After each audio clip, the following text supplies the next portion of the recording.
Mi prima me robó el vestido de mi boda y se casó con él antes que yo, así que convencí a su esposo de que le había sido infiel y él la dejó en plena luna de miel.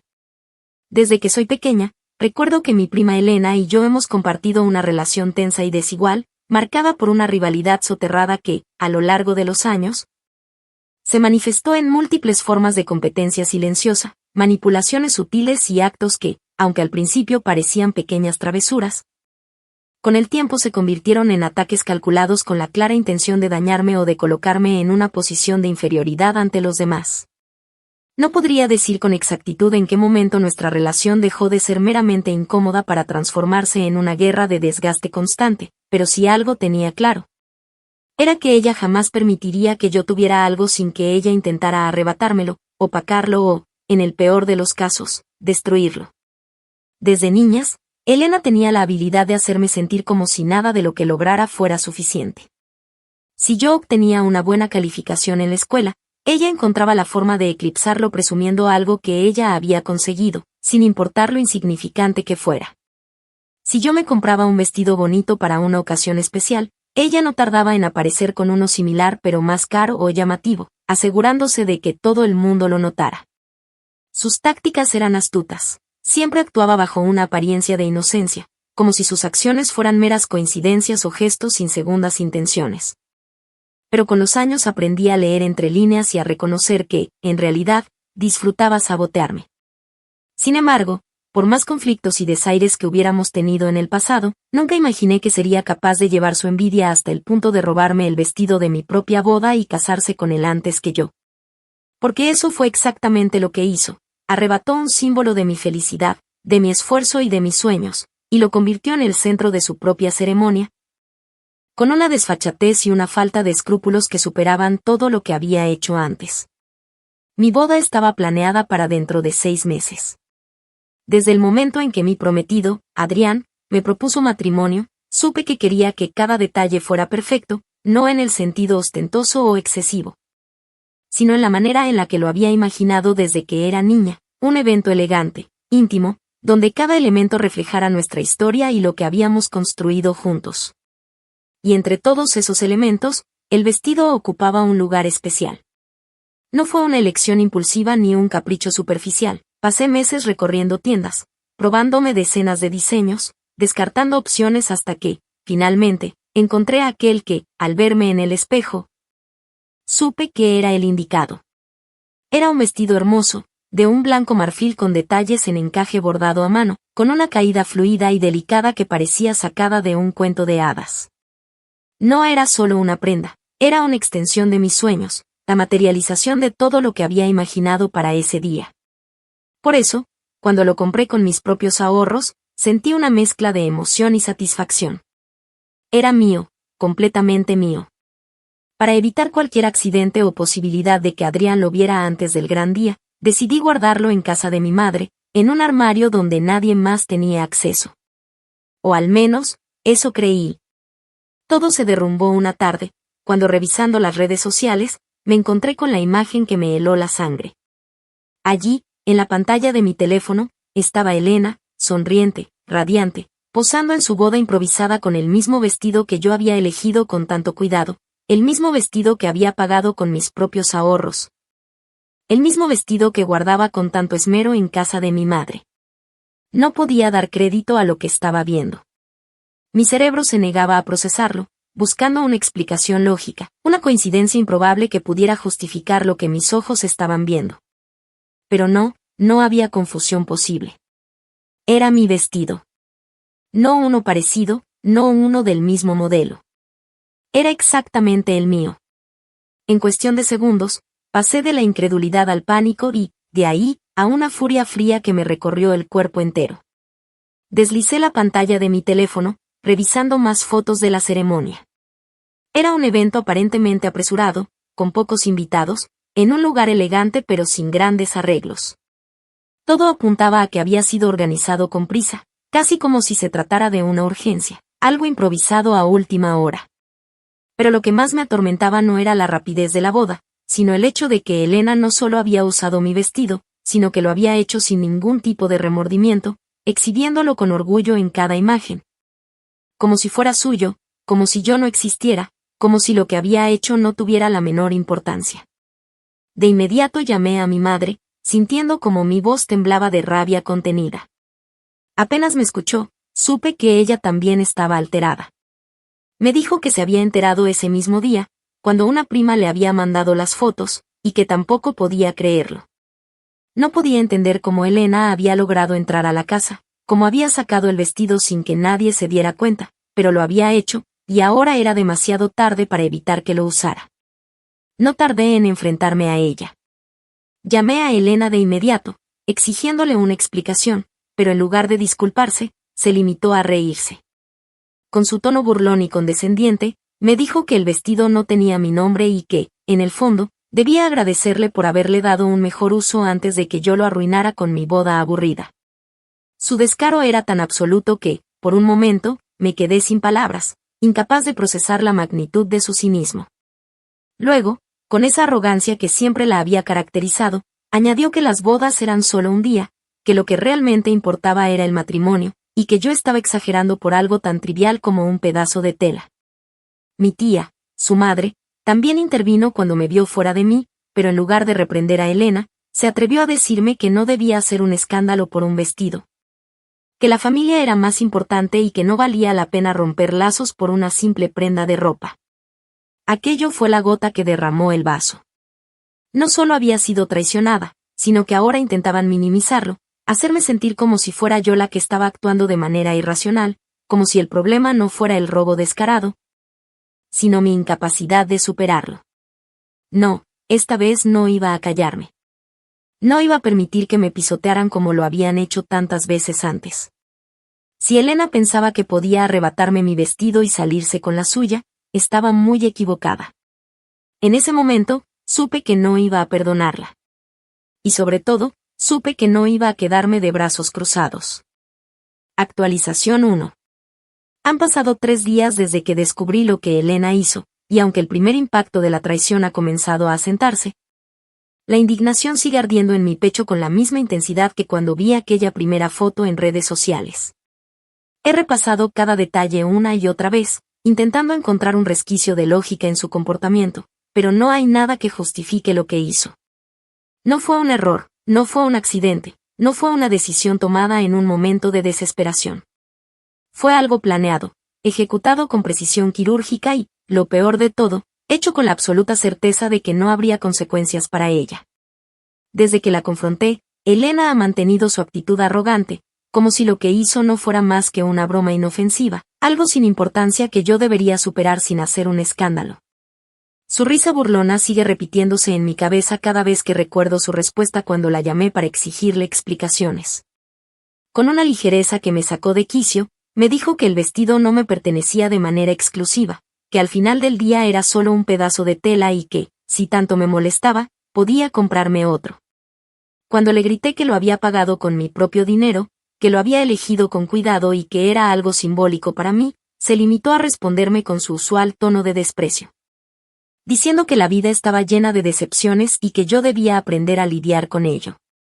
Lo más humillante fue la reacción de algunos miembros de la familia cuando intenté que comprendieran la gravedad de la situación. Mientras mi madre y mi hermana estaban tan indignadas como yo, otros intentaron minimizar el problema. Como si el hecho de que Elena hubiera robado el vestido y lo hubiera usado para su propia boda fuera una simple anécdota sin importancia. Mi tía, su madre, tuvo la audacia de decirme que debía madurar y dejar de hacer un drama por cosas materiales, que al final, lo importante era la familia y no un simple vestido. Su voz tenía ese tono condescendiente que siempre usa cuando quiere desestimar mis sentimientos, como si lo que yo sintiera no tuviera valor alguno en comparación con los caprichos de su hija. Pero lo que más me dolió fue la forma en la que Elena siguió exhibiéndose, sin el menor indicio de remordimiento, como si hubiera hecho algo completamente normal. En los días siguientes, su cuenta de Instagram se llenó de más fotos de la boda, cada una más irritante que la anterior. En cada imagen, sonreía radiante con mi vestido, posando de diferentes maneras para asegurarse de que todos vieran cada detalle del encaje, cada pliegue del faldón, cada centímetro de la tela que, hasta hacía unos días, me pertenecía a mí. Los comentarios en sus publicaciones me hicieron hervir la sangre. Decenas de personas felicitándola, diciéndole lo hermosa que se veía, preguntando dónde había conseguido un vestido tan espectacular, alabando su elegancia y su buen gusto. Me costó contenerme para no escribir la verdad en cada comentario, para no gritarle al mundo que esa sonrisa que Elena mostraba con tanta soberbia estaba construida sobre una mentira, sobre un robo descarado. Pero me contuve. Sabía que hacer un escándalo público de inmediato no me beneficiaría. Si algo había aprendido con los años es que Elena siempre salía airosa de las situaciones que creaba. Sabía manipular la narrativa, sabía cómo hacer que los demás la vieran como la víctima, cómo transformar su crueldad en una simple travesura. Si yo reaccionaba impulsivamente, solo le daría la oportunidad de pintarme como la prima amargada y envidiosa que no podía alegrarse por su felicidad. No, esta vez no iba a caer en su juego. Esta vez iba a ser paciente. Lo primero que hice fue recopilar toda la información posible. Guardé capturas de pantalla de cada publicación, cada comentario, cada mensaje que probara lo que había hecho. Revisé su historial de redes, analizando cada detalle de cómo había organizado la boda, buscando inconsistencias en su relato. Entre más investigaba, más claro se volvía que todo había sido un plan meticuloso. No se trataba solo de una boda apresurada, había adelantado la fecha intencionalmente, asegurándose de que sucediera antes que la mía, como si su mayor objetivo no fuera casarse, sino hacerlo primero que yo y, por supuesto, con mi vestido. Y entonces, se me ocurrió algo. Si Elena quería presumir su boda, si quería recibir la admiración y los halagos de todos, entonces yo me aseguraría de que también recibiera algo más, la verdad. No iba a pelear con ella en privado porque ya había aprendido que en esas batallas siempre encontraba la forma de manipular la situación a su favor. No, esta vez iba a ser diferente. Así que comencé a filtrar la información. Sin mostrarme directamente, envié mensajes anónimos a algunos de sus conocidos, a aquellas personas que siempre estaban al tanto del drama familiar. A los que sabía que no podrían resistirse a compartir una historia escandalosa. No dije nada más que la verdad, que Elena había robado mi vestido, que lo había usado para su boda sin mi consentimiento y que ahora lo exhibía como si fuera suyo. Les dejé pruebas, capturas de pantalla de los mensajes en los que había hablado de la compra del vestido, fotos de cuando lo había elegido en la tienda, conversaciones con mi madre sobre el almacenamiento en su casa. No tardó en correr el rumor. En menos de 24 horas, las publicaciones de Elena comenzaron a llenarse de comentarios incómodos. Primero fueron sutiles, preguntas indirectas sobre el origen del vestido, insinuaciones que parecían inocentes. Luego, se volvieron más directos. Algunas personas comenzaron a etiquetarme, preguntando si era cierto lo que se decía. Otros dejaron comentarios más agresivos, acusándola de haber robado algo tan importante y de haberlo usado sin el menor respeto. Y, por primera vez, Elena dejó de responder con arrogancia. El hecho de que la historia se filtrara públicamente la tomó por sorpresa. No podía controlarla, no podía minimizarla con su habitual desdén. Intentó borrar algunos comentarios, pero otros seguían apareciendo. Algunos amigos suyos le enviaron mensajes privados preguntándole si era cierto, y cuando intentó negarlo, le enviaron las pruebas que yo misma me había encargado de distribuir. Era solo el primer paso. Sabía que esto apenas comenzaba, que todavía tenía mucho por hacer. Pero al menos, por primera vez, Elena empezaba a sentir la incomodidad de ser expuesta. Y eso, aunque fuera solo una pequeña victoria, me dio la satisfacción de saber que su impunidad había terminado. Actualización 2.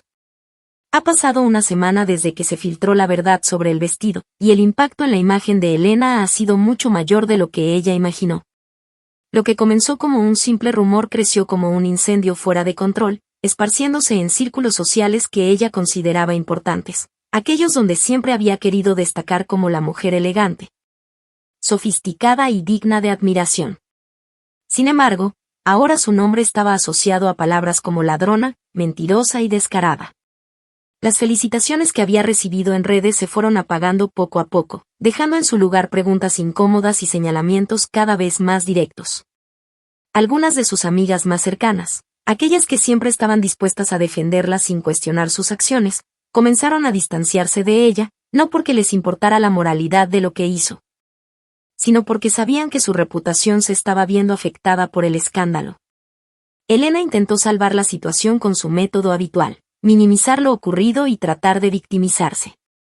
Escribió una publicación en la que insinuaba que todo era un malentendido, que había recibido el vestido como un regalo inesperado y que nunca imaginó que hubiera sido un problema para mí. Lo curioso fue que ni siquiera tuvo la decencia de mencionarme directamente, sino que escribió de manera vaga, como si el problema hubiera surgido de la nada, sin una causa real. Su tono estaba cargado de falsa humildad, de ese aire de superioridad disfrazada de inocencia con el que tantas veces había manipulado situaciones en el pasado.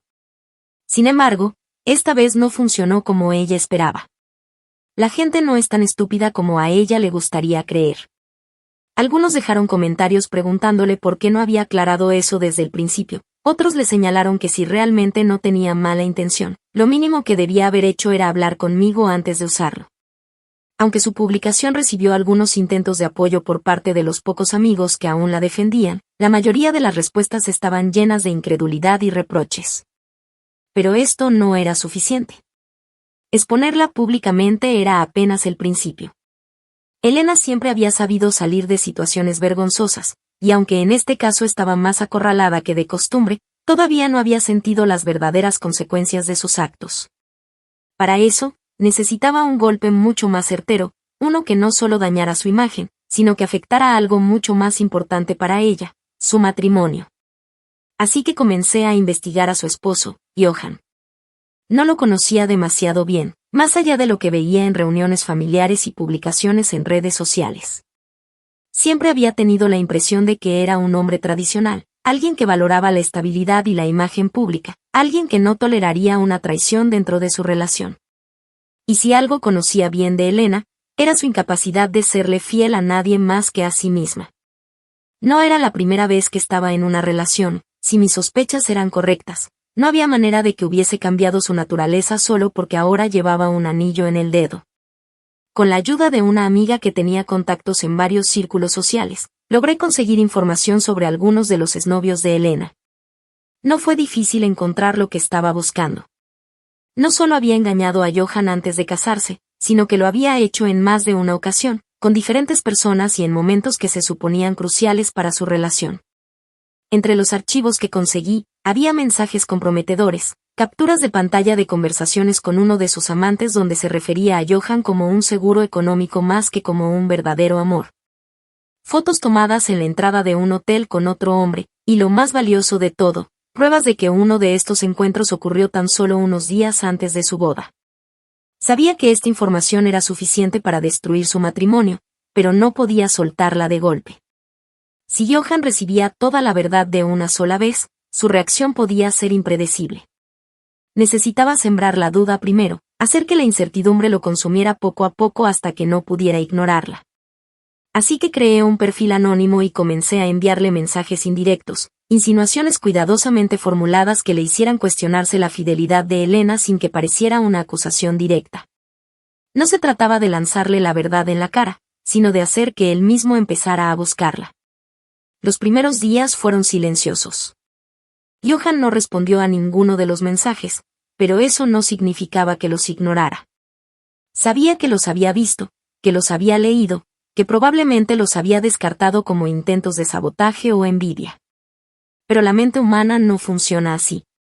Una vez que una semilla de duda ha sido plantada, es casi imposible arrancarla por completo. Si algo le incomodaba, si alguna actitud de Elena no tenía sentido, si alguna historia no cuadraba del todo, esa pequeña semilla comenzaría a crecer, convirtiéndose en algo imposible de ignorar. Luego, una noche, mi amiga me informó que Johan había estado preguntando a algunos conocidos sobre los rumores. No de manera directa, pero con la suficiente insistencia como para que supiera que mi plan estaba funcionando. Había comenzado a cuestionarse la lealtad de su esposa. Y eso era solo el principio. Mi objetivo no era simplemente que sospechara, sino que llegara por sí mismo a la verdad. Así que, con sumo cuidado, le envié las primeras pruebas. No todas, solo algunas capturas de pantalla borrosas, mensajes con fechas ambiguas, lo suficiente para que no pudiera descartarlos de inmediato pero tampoco para que tuviera respuestas claras. Y entonces, esperé. Sabía que esto tomaría tiempo, que Johan no iba a reaccionar impulsivamente, que su orgullo y su necesidad de mantener la imagen de un matrimonio perfecto le impedirían explotar de inmediato. Pero la duda ya estaba dentro de él, y no habría manera de que pudiera seguir ignorándola por mucho tiempo. Elena había jugado con mi dignidad, con mi ilusión, con algo tan simbólico y especial como mi vestido de boda. Había pensado que podía humillarme y salirse con la suya como siempre lo hacía. Pero lo que ella no sabía era que esta vez, yo no solo iba a defenderme. Esta vez, iba a destruirla. Actualización 3. Han pasado 2 semanas desde que sembré la primera semilla de duda en la mente de Johan, y aunque los efectos no fueron inmediatos, podía sentir el cambio en su comportamiento con cada nuevo movimiento que hacía. Las redes sociales de Elena, que antes estaban llenas de publicaciones constantes mostrando su vida perfecta, se habían vuelto cada vez más silenciosas. Al principio, seguía compartiendo fotos de su boda con comentarios predecibles sobre lo afortunada que era y lo maravilloso que era su esposo, pero poco a poco, su actividad comenzó a reducirse. Era sutil, pero evidente para alguien que la conocía bien. Estaba tratando de aparentar normalidad mientras algo dentro de su matrimonio ya no funcionaba como antes. Mientras tanto, Johan había empezado a hacer preguntas. Al principio, había intentado ser discreto, preguntando a conocidos en común sobre ciertos detalles de la relación de Elena antes de la boda. Luego, se volvió más directo, contactando a personas con las que sabía que Elena había tenido cercanía en el pasado, buscando confirmar lo que hasta entonces había sido solo una sospecha. No importaba cuánto intentara convencerse de que todo estaba bien, la información que yo había filtrado de manera cuidadosa seguía persiguiéndolo. Sabía que aún no había confrontado a Elena porque, de haberlo hecho, ella habría corrido a las redes para hacer su acostumbrado espectáculo de victimización, pero su silencio era aún más revelador. Sabía que estaba esperando el momento adecuado, y yo me encargaría de que ese momento llegara cuando él estuviera más vulnerable. No fue difícil averiguar los detalles de su luna de miel. Elena había sido lo suficientemente predecible como para anunciar semanas antes a dónde irían, qué hotel de lujo habían reservado y cuánto tiempo estarían fuera. Era la culminación de su gran farsa, la oportunidad perfecta para presumir su final feliz ante el mundo. Pero yo sabía que ese final no iba a ser como ella lo había imaginado. Esperé pacientemente hasta que estuvieron instalados en su destino. Elena, por supuesto, no perdió tiempo en compartir fotos de los paisajes paradisíacos, las cenas en restaurantes exclusivos, las habitaciones de hotel con vistas impresionantes. Todo parecía sacado de un cuento de hadas, pero yo sabía que detrás de esas imágenes cuidadosamente editadas se ocultaba una tensión latente. Y entonces, cuando estuvo completamente inmersa en la comodidad de su mentira, cuando estaba segura de que todo estaba bajo control, lancé el golpe final. A través del perfil anónimo que había usado para contactar a Johan, le envié la evidencia completa. Esta vez no había insinuaciones ni capturas borrosas. Le envié todo, las conversaciones explícitas donde Elena se burlaba de él, los mensajes donde llamaba a su amante su verdadero amor mientras describía a Johan como un simple idiota con dinero. Las fotos de ella entrando y saliendo de un hotel días antes de la boda con otro hombre. No dejé espacio para dudas ni para excusas. Cada mensaje estaba fechado, cada imagen tenía una referencia clara. No había manera de que Elena pudiera tergiversar la historia, no había forma de que pudiera convencerlo de que todo era un invento. La reacción no tardó en llegar. El primer indicio de que mi plan había funcionado fue el abrupto silencio en redes sociales. Elena dejó de publicar de un momento a otro. No más fotos de escenas románticas, no más selfies felices en la playa. Todo se detuvo. Luego, mi contacto en común con Johan me informó que él había hecho una llamada frenética desde el hotel, hablando en un tono de voz furioso, exigiendo detalles, buscando confirmaciones de lo que acababa de descubrir. No sé qué tipo de confrontación tuvo con Elena, pero puedo imaginar la escena con una claridad exquisita, ella intentando negar la evidencia, intentando manipularlo como lo había hecho con tantas otras personas antes. Utilizando sus tácticas de victimización, diciendo que todo era una mentira, que alguien la quería hacer quedar mal. Pero no esta vez. Esta vez no había escapatoria. Supe que el golpe había sido definitivo cuando, al día siguiente, Johan tomó un vuelo de regreso solo. Elena se quedó en la luna de miel completamente sola, abandonada en un hotel de lujo que ahora se había convertido en su prisión personal. Ya no tenía a quien presumirle, ya no tenía con quien compartir sus fotos editadas, ya no podía jugar el papel de la esposa feliz porque su esposo se había ido sin ella. Y, por primera vez en su vida, experimentó lo que significaba perder. Me enteré de su regreso unos días después. Nadie la recibió en el aeropuerto, nadie se preocupó por ir a consolarla. Su familia estaba en shock, incapaz de entender cómo algo que se suponía que era un matrimonio perfecto se había derrumbado en cuestión de días. Mi tía, la misma que me había dicho que dejara de hacer un drama por un vestido, ahora estaba desesperada intentando salvar la reputación de su hija, inventando excusas sobre la inmadurez de Johan. Sobre cómo las parejas siempre tienen problemas y que seguro era solo un malentendido. Pero no era un malentendido. Era la consecuencia directa de su arrogancia, de su desprecio por los demás, de su constante necesidad de pisotear a quienes la rodeaban sin considerar que, algún día, alguien podría devolverle el golpe. Yo, por mi parte, me limité a observar desde la distancia. No había necesidad de decir nada. No necesitaba gritar mi victoria ni restregarle en la cara lo que había hecho. Su propia ruina hablaba por sí sola. Elena había caído en la trampa que ella misma construyó, y ahora no tenía a nadie que la salvara. Pero esto aún no había terminado. La humillación pública era solo una parte de la venganza. Lo que seguía ahora era asegurarme de que nunca pudiera recuperar lo que perdió. Actualización 4. Han pasado 2 semanas desde que Elena regresó de su fallida luna de miel, y el desastre que dejó atrás sigue creciendo como una bola de nieve imparable. Lo que en un principio fue una humillación silenciosa pronto se convirtió en un escándalo que nadie podía ignorar. La noticia de su abandono en pleno viaje no tardó en esparcirse entre familiares, amigos y conocidos, muchos de los cuales antes la admiraban y la envidiaban. Ahora, en lugar de ser el centro de la atención por su fastuosa boda y su supuesto matrimonio de ensueño, se convirtió en la protagonista de un chisme que circulaba con rapidez en cada conversación donde su nombre era mencionado. Johan, por su parte, no perdió tiempo. En cuanto regresó, eliminó todas las fotos que tenía con ella en redes sociales, bloqueó su número de teléfono y, según me contaron, ya había iniciado los trámites para la anulación del matrimonio. No solo quería divorciarse, quería borrar cualquier rastro de que esa unión había existido. No iba a permitir que su nombre quedara manchado por la farsa que Elena le había impuesto. Según supe a través de un conocido en común, cuando su familia intentó hablar con él para entender lo que había sucedido, su respuesta fue contundente: me engañó desde antes de la boda. No tengo nada más que decir. No intentó explicarse más, no dio detalles adicionales. Simplemente la cortó de su vida como si nunca hubiera existido. Elena intentó contactar a Johan de todas las formas posibles. Llamadas, mensajes, correos electrónicos. Todo sin respuesta. Desesperada, apareció en la casa de sus suegros, pero ni siquiera la dejaron entrar. Su suegra le dijo sin rodeos que su hijo no tenía nada más que hablar con ella y que lo mejor que podía hacer era marcharse.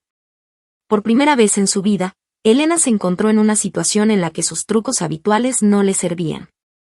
No podía manipular, no podía mentir, no podía disfrazar la historia para que sonara mejor. Las pruebas eran demasiado claras, la evidencia de su infidelidad era irrefutable, y el hombre al que había intentado atrapar en un matrimonio no le iba a dar la oportunidad de una segunda oportunidad. Pero lo peor no había llegado aún. A medida que la historia se esparcía, las personas a su alrededor comenzaron a distanciarse. No solo perdió a su esposo, sino que su reputación quedó completamente arruinada. Sus amigas, aquellas que siempre estaban dispuestas a apoyarla sin importar lo que hiciera, comenzaron a alejarse. No porque fueran moralmente superiores ni porque realmente les importara lo que había hecho, sino porque ya no les convenía estar asociadas con ella. Para la mayoría de ellas, la amistad con Elena era una cuestión de imagen, de conveniencia social, de pertenecer a ciertos círculos donde la apariencia lo era todo. Pero ahora, con su nombre envuelto en un escándalo de infidelidad y traición, ya no representaba un beneficio para ellas. De un momento a otro, la mujer que siempre había sido el centro de atención pasó a ser una vergüenza que nadie quería admitir como amiga. Fue entonces cuando Elena intentó hacer lo único que le quedaba: convertirse en la víctima de la historia. publicó en redes sociales una declaración melodramática, llena de frases manipuladoras sobre lo difícil que era sentirse traicionada, sobre cómo la gente había sacado conclusiones erróneas y sobre lo injusto que era ser juzgada sin que nadie supiera su versión. Insinuó que todo era un malentendido, que la envidia y la malicia de ciertas personas la habían colocado en esta situación, que su matrimonio había fracasado no por su culpa, sino porque otros habían intervenido con mentiras. Era su último intento desesperado por retomar el control, por construir una narrativa en la que ella fuera la pobre mujer que había sido destruida por la maldad ajena. Pero esta vez, nadie le creyó. Los comentarios en su publicación fueron un espectáculo en sí mismos.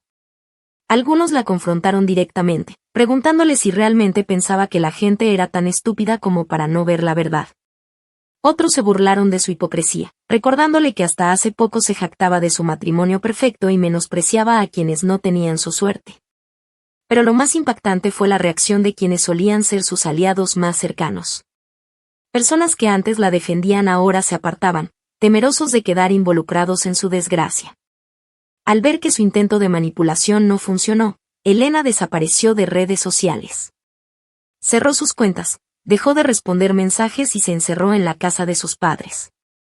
Mi tía, por supuesto, hizo lo imposible por limpiar la imagen de su hija, tratando de convencer a la familia de que todo esto era un golpe del destino y no el resultado de sus propias acciones.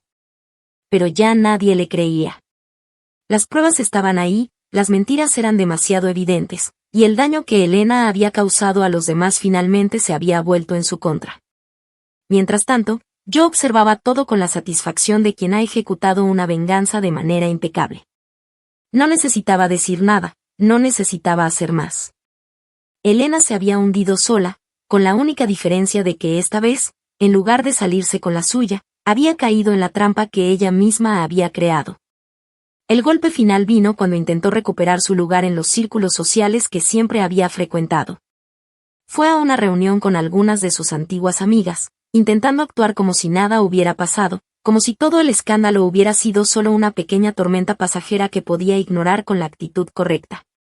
Pero la reacción de las demás fue fría, casi cruel en su indiferencia.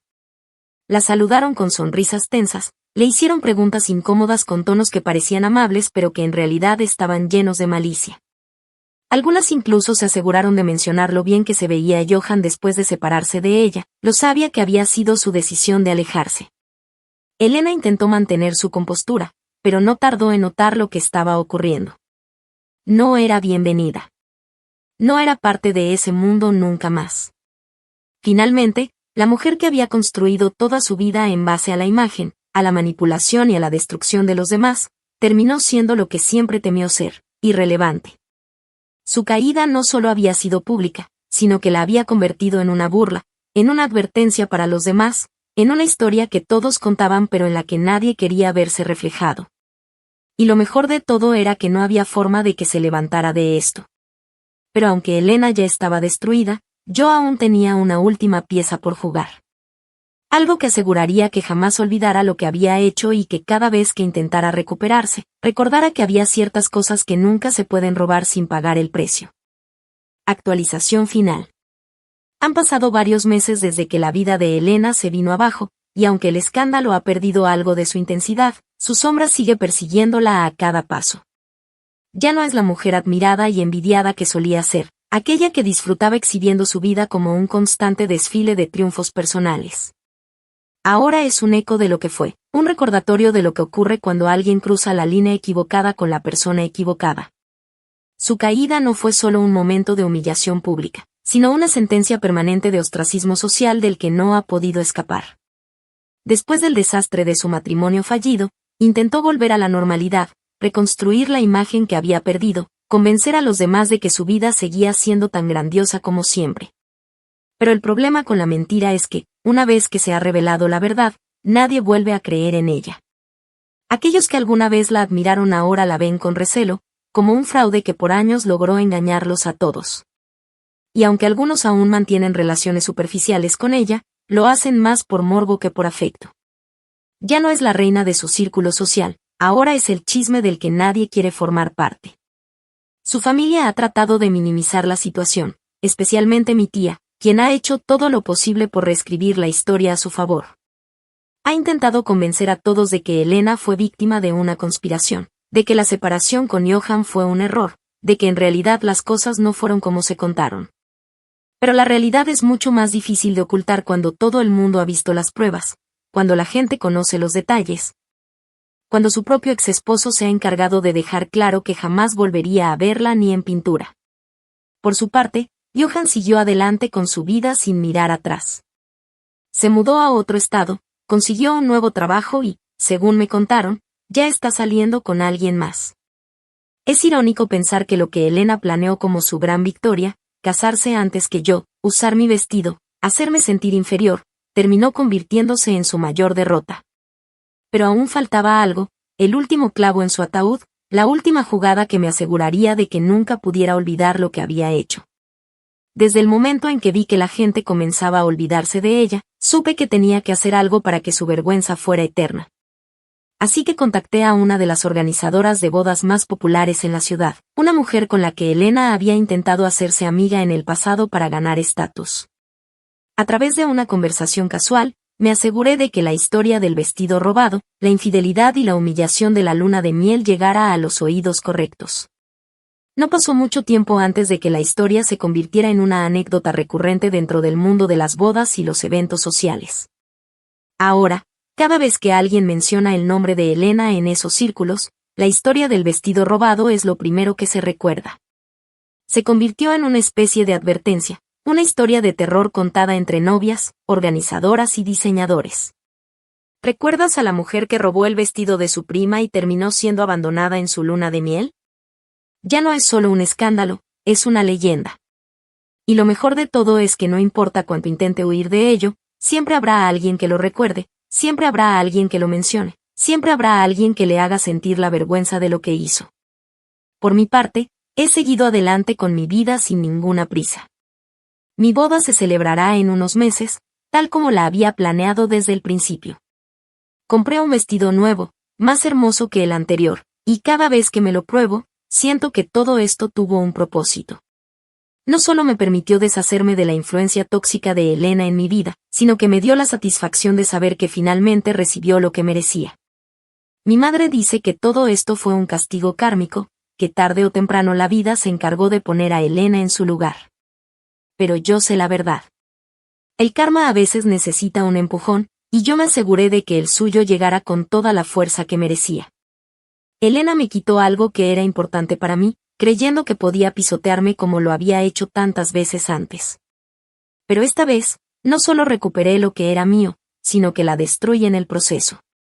Ahora, cada vez que alguien la ve, no la recuerdan por su supuesta perfección ni por su vida de ensueño. La recuerdan como la mujer que lo tuvo todo y lo perdió por su propia codicia. Y eso, más que cualquier otra cosa, es la mayor venganza de todas.